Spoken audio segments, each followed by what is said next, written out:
Okay, so let's dive into one of the most picked apart events in all of history, the resurrection of Jesus. You've probably heard it before, right? Skeptics love to point to the four Gospels and say, hey, the stories don't even match up. It's just a mess of contradictions.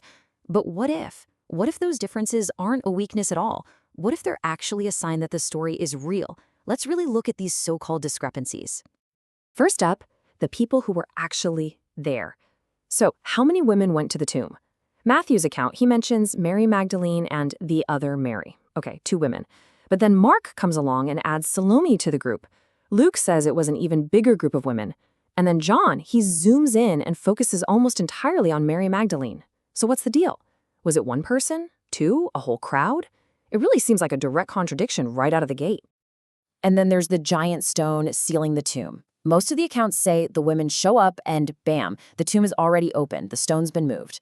But Matthew's telling of the story is a bit different. He describes this epic scene where an angel comes down and rolls the stone away.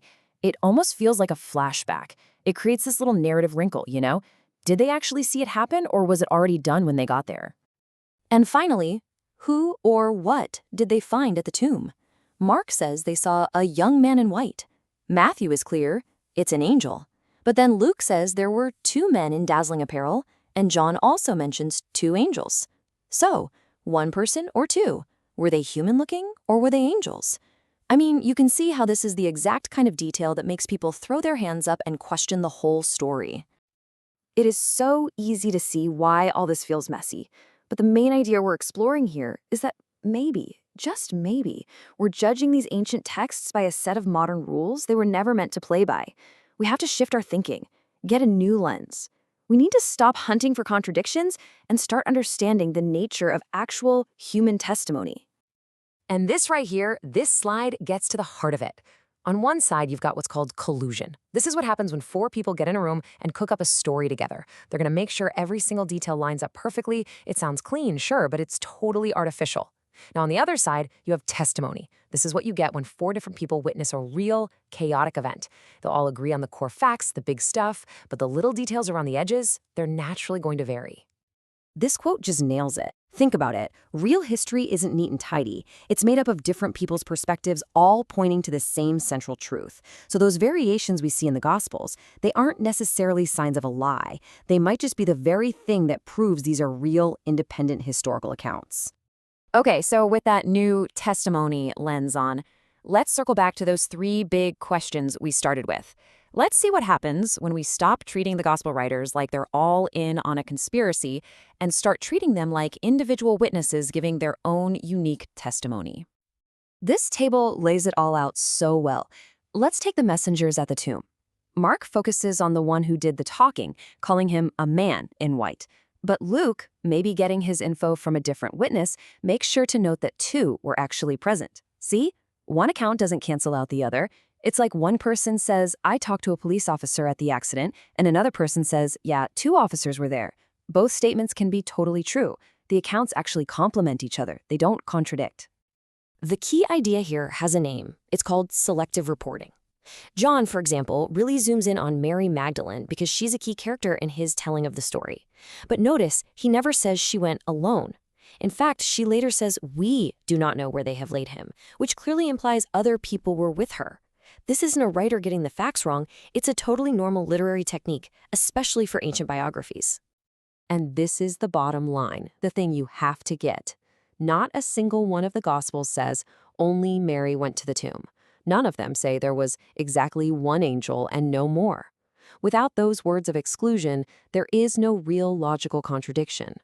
What we have are just different perspectives on the same incredible event, which is, exactly what you'd expect from independent witnesses. So we've spent all this time looking at the differences around the edges. But now, let's pivot to what might be the most powerful part of this whole thing, the absolute rock-solid agreement at the very center of the story. This is where things get crystal clear. Check this out. Every single one of the four Gospels, despite all their different little details, affirms these 5 core facts with zero variation. 1. Jesus died by crucifixion. 2. He was buried in a tomb. 3. His female followers found that tomb empty. 4. Divine messengers told them he had risen. And 5. Jesus then appeared alive to his disciples. On these 5 points, the testimony is completely 100% unanimous. And here's the kicker. This pattern, a totally consistent core story told with slight variations in the secondary details, this isn't a sign of a story falling apart. For a historian, this is the gold standard.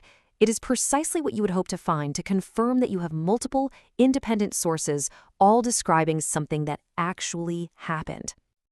So where does that leave us? What's the big takeaway here? We started with what looked like a jumble of messy, conflicting reports. But just by shifting our perspective a little bit, by changing the lens we're looking through, we found something completely different. I love this quote. It says everything. The very things that people point to as flaws, the different number of women, the one angel versus two, the focus of the narrative, they aren't flaws at all. They're the fingerprints of authenticity. They're the little, unique, human traces left behind by real individuals telling their part of a truly extraordinary story. And that leaves us with one last question, something for you to think about. When we look at these ancient stories, what should we really be looking for?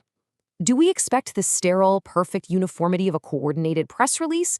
Or should we expect the rich, varied, and sometimes messy testimony of real human experience? Does this kind of variation actually make the story weaker? Or does it, in a really profound way, make it feel that much more real?